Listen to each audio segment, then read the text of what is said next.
Radio Publique Africaine.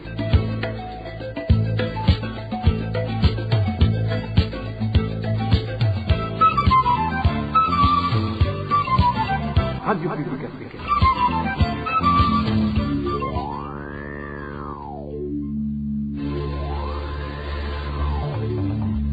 C'est le moment de suivre le journal parlé en français. À la présentation, Émile Nivasumbo. Bonsoir et bienvenue dans le journal du 7 janvier 2024. Voici les principaux titres. Une fusillade a fait une victime dans la zone Kinindo à mairie de Bujumbura. Il s'agirait d'un des voleurs qui s'était introduit dans le ménage d'un comptable de l'école normale supérieure. Les citadins parlent aussi de résurgence des cas de vol. Vous aurez les détails au début du journal. 6 maisons détruites par l'administration locale depuis vendredi dans le site des déplacés de Bouraza. Une vingtaine de personnes sont sans abri. Les détails à suivre aussi tout à l'heure. Et les réfugiés d'Ondouta craignent des maladies après le débordement de leur latrine. De fortes pluies s'abattent sur ce camp des réfugiés situé en Tanzanie depuis des jours. Nous allons également vous en parler tout de suite. C'est le développement des titres.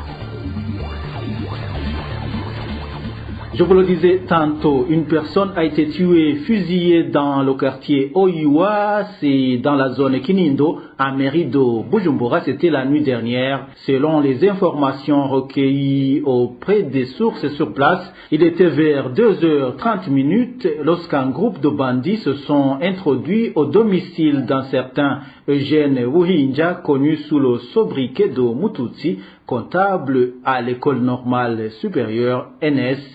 Selon toujours nos sources, l'un de ces voleurs a été fusillé par un policier qui faisait la garde à son ménage et il est mort sur le champ. D'autres voleurs se sont enfouis. Les responsables de la sécurité dans cette zone ainsi que les administratifs à la base indiquent que ces voleurs sont venus dérober dans son ménage pour la seconde fois. Certains habitants de ce quartier indiquent qu'ils s'observaient ces derniers jours des bandes de voleurs pendant les heures avancées de la nuit et qu'ils ont été découragés par les sentinelles qui assurent la garde dans différents ménages du quartier.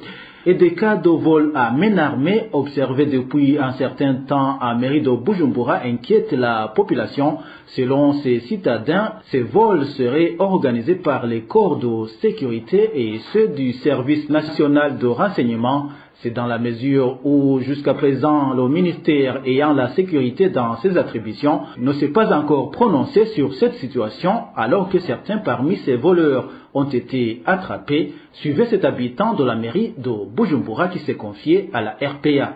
mu gisagara cya Bujumbura hamaze iminsi hari ubusuma ubona kumenga ni ubusuma bufasha. Ici dans la ville de Bujumbura, il s'observe des vols depuis un certain temps, des vols qui visiblement seraient appuyés par des corps de sécurité et surtout ceux du service national des renseignements. Il y a quelques jours, des voleurs ont été attrapés dans le quartier industriel lorsqu'ils s'y étaient rendus pour voler. Récemment, des voleurs sont allés dans le quartier Mutanga Nord chez la surnommée Muhutukazi. Ils ont volé de l'argent et un ordinateur portable.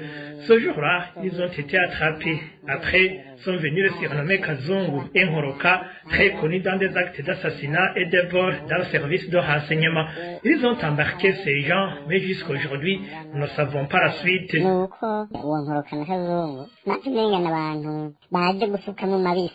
baje ku bantu bahuza hagati y'uwivye n'uwibwe atanahamwe yigere bikaboneka. Ce que nous avons pu remarquer, nous les gens de Mutanga Nord, c'est que Nkoroka et Kazungu sont venus pour calmer la situation et de jouer le médiateur entre les voleurs et celui qui a été volé, alors que ça n'existait pas. La nuit dernière, des voleurs se sont introduits à Kinindo. Ils sont venus de la même manière que ceux qui étaient venus voler à Mutanga Nord. Mais un des voleurs a été tué, fusillé par un policier qui assure la garde du chef du ménage attaqué. Là, il y a une question que l'on peut se poser. Ces gens sont pour la plupart des fois arrêtés par des agents du service de renseignement et des agents de sécurité. Nous savons que Pierre Nkurikiye, porte-parole du ministère de la Sécurité publique, d'habitude, dans de tels cas de vol ou autres crimes, se précipite à sortir des communiqués. Mais jusqu'à présent, rien n'a été fait. Cela sous-entend que le service de renseignement et la police connaîtraient ces gens et essaieraient de les protéger. Ce n'est pas compréhensible que Pierre Nkurikiye n'a pas encore réagi, même si le plus souvent, il sort des communiqués mensongers. C'est cela qui prouve qu'il s'agit de vols qui pourraient être commandités par des organes de sécurité et ceux de la documentation. Nous demandons premièrement aux agents de sécurité d'être vigilants pour le démantèlement de ce groupe et ses acolytes, car nul n'ignore que Moroka et Kazungu sont des criminels de renom. Comme l'on est volé par ceux qui étaient censés nous protéger, il faut aussi que la population soit à sa garde, car ce qui se fait ces derniers jours nous fait peur. iyo woroheje gukingirwa n'umuntu akaba ari baza kugusahura n'abantu bakamagabo kuko muri iyi minsi ibintu bikorera by'ubusuma birateye ubwoba. Les experts de l'ONU affirment que plusieurs militaires burundais ont été tués au cours des affrontements contre le M23 au Nord Kivu. Dans leur récent rapport, ces experts parlent du renforcement de la coopération militaire entre les gouvernements burundais et congolais en août dernier. Emmanuel Nyungeko nous en dit plus. En août 2023, les gouvernements du Burundi et de la République démocratique du Congo ont signé un accord technique sur la coopération militaire renforcée et l'assistance à la défense selon les experts de l'ONU. Ils précisent que cette dernière a été réalisée dans le cadre de la coopération bilatérale en matière de défense, conformément à l'accord signé à Bujumbura le 6 mars de la même année. Dans cet accord du mois d'août, les parties s'engagent à poursuivre et intensifier leurs opérations militaires conjointes pour lutter contre toutes formes d'agression sur le territoire de l'une ou l'autre des parties, lutter contre le terrorisme et l'insurrection, coordonner, planifier et efficacement exécuter des missions concertées. Les experts signalent que c'est l'article 3 de l'accord. À l'article 5, selon les experts de l'ONU, les parties se sont également convenues de renforcer leur engagement à fournir une assistance en cas de menace directe ou agression armée contre l'un d'eux. En cas de menace directe ou d'agression directe contre l'un des parties, l'autre partie s'engage à fournir une assistance militaire, humanitaire, logistique ou diplomatique, poursuivent les experts des Nations Unies sur la République démocratique du Congo. Mais ce rapport, mis en évidence au début de ce mois de janvier, insiste sur la guerre contre le M23 au Nord Kivu. Les experts de l'ONU indiquent que, par exemple, le 5 novembre 2023, au moins 10 militaires burundais ont été tués lors des affrontements avec le M23 au sud de la localité de Kichanga. Ils signalent aussi qu'ils ont été informés qu'un militaire burundais, Emerance Ndikumana, a été fait prisonnier par le M23 avant que ce mouvement ne le montre dans une vidéo sur les réseaux sociaux. Après ce rapport à mi-parcours, les experts de l'ONU sur la RDC produiront un rapport final à la fin de leur mandat en juillet 2024. Dans un instant, nous nous rendons dans le site de déplacés de Wuraza.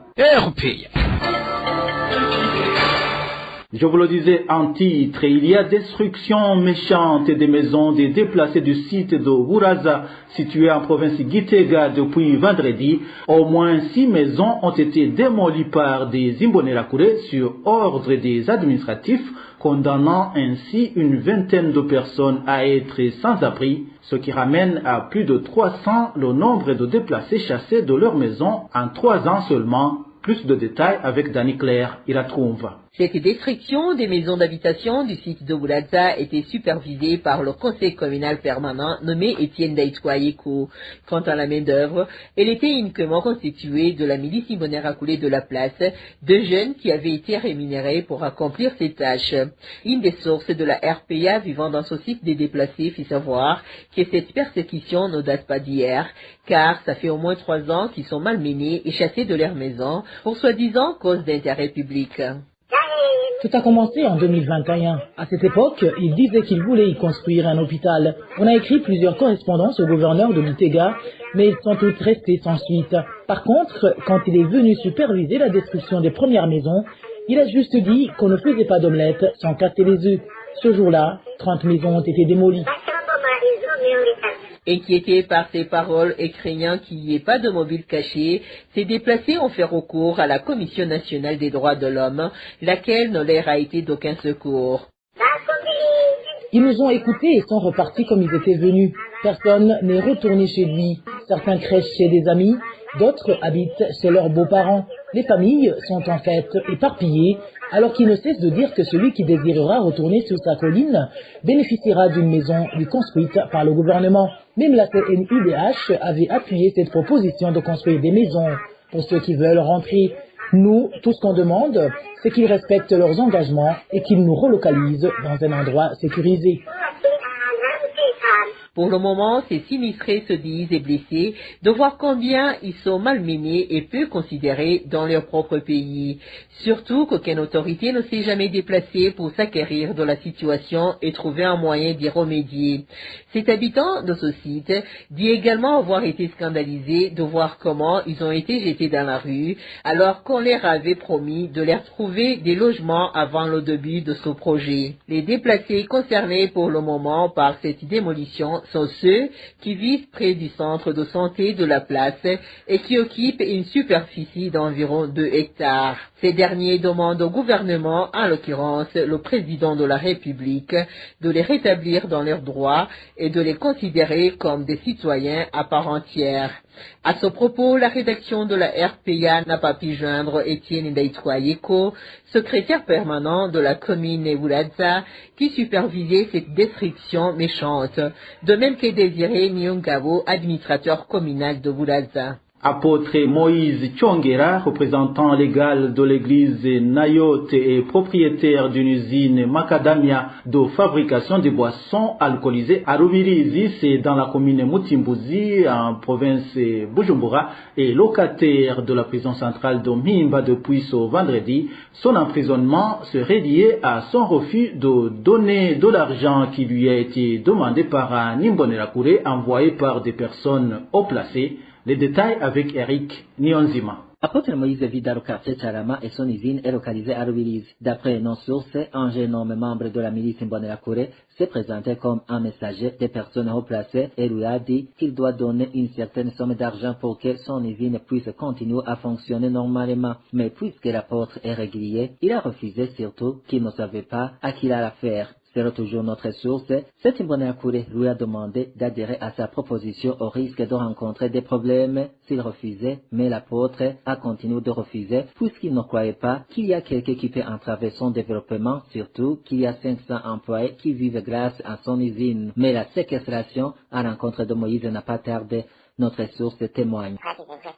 Après des jours, cet Imbonerakure est revenu avec la police en compagnie d'une femme qui est à la tête de l'anticorruption dans la province de Bujumbura. Ils sont entrés dans la maison de l'apôtre et en son lieu de travail. Ils ont mis certaines choses comme des outils qu'on utilise dans l'usine. À cet instant, ils lui ont dit qu'il faudra leur donner de l'argent ou que ça va chauffer, car l'ordre venait d'en haut. Ils lui ont embarqué jusqu'à la police judiciaire. Le PJ a procédé à l'interrogatoire et lui a relâché pour manque de motifs valables.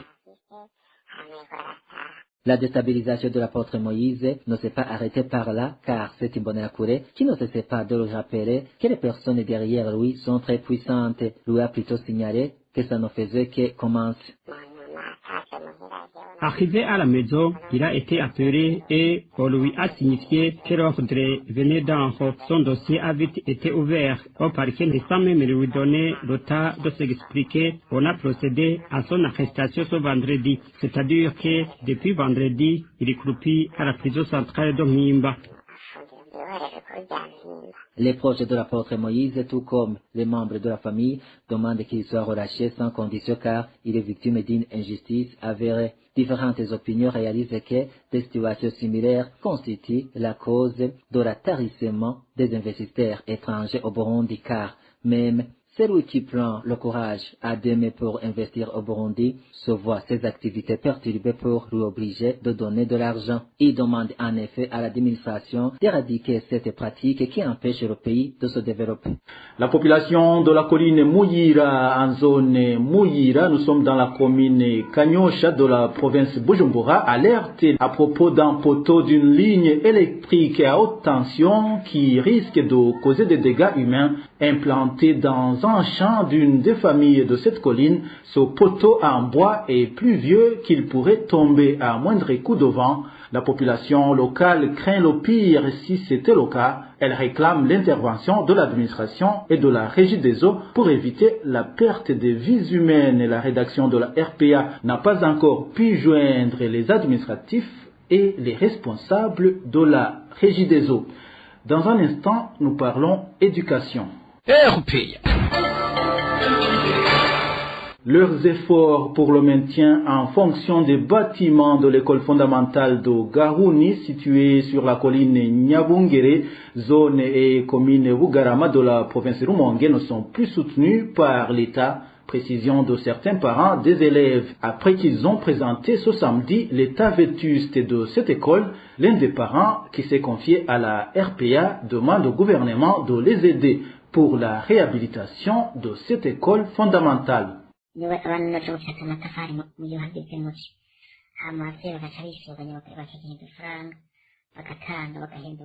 Nos enfants fabriquent des briques pendant la saison sèche et puis les parents se débrouillent et collectent de l'argent pour les matchs. Jusqu'en cas les parents et nos enfants, Arnaud nous arrange. Vraiment, nous sommes fatigués parce que nous sommes déjà en situation de pauvreté. Nous ne pouvons pas faire cela éternellement. Est-ce que le gouvernement ne peut rien nous aider? Avant, il donnait des torts, mais suite au vent violent ainsi que d'autres intempéries, elles sont endommagées. C'est pour cela que, lorsqu'il pleut, l'eau entre dans les salles de classe. Elle passe aussi à travers les fenêtres. Les tableaux ont été détruits et l'élève ne peut écrire là-dessus. Vraiment, il y a plusieurs problèmes à cette école. Nous avons peur que nos enfants auront des accidents sans toutefois parler de leur niveau d'études très inquiétant. Un élève peut arriver en 4e année primaire sans avoir bien lire parce qu'ils étudient dans de mauvaises conditions. Ils sont très nombreux dans les salles de classe et ils s'assoient par terre et leurs livres ne durent pas longtemps parce qu'ils sont mal conservés dans la poussière. Nous les parents, nous sommes vraiment très fatigués.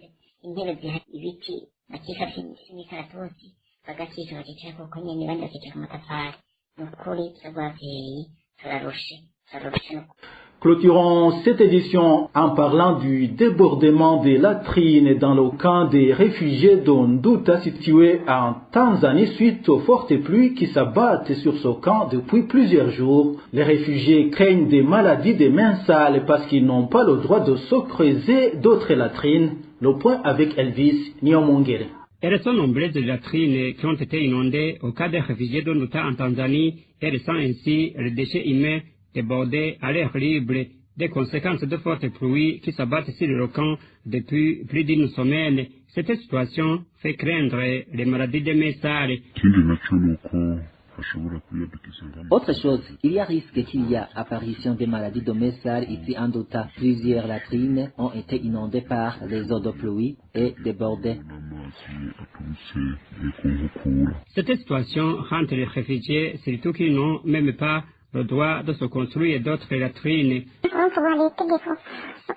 Il y a une mesure qui interdit aux réfugiés la construction d'une nouvelle latrine. Cette mesure qui date de longtemps stipule que toute famille pour qui la latrine a été détruite ou alors qui est pleine, les propriétaires doivent utiliser la toilette des voisins.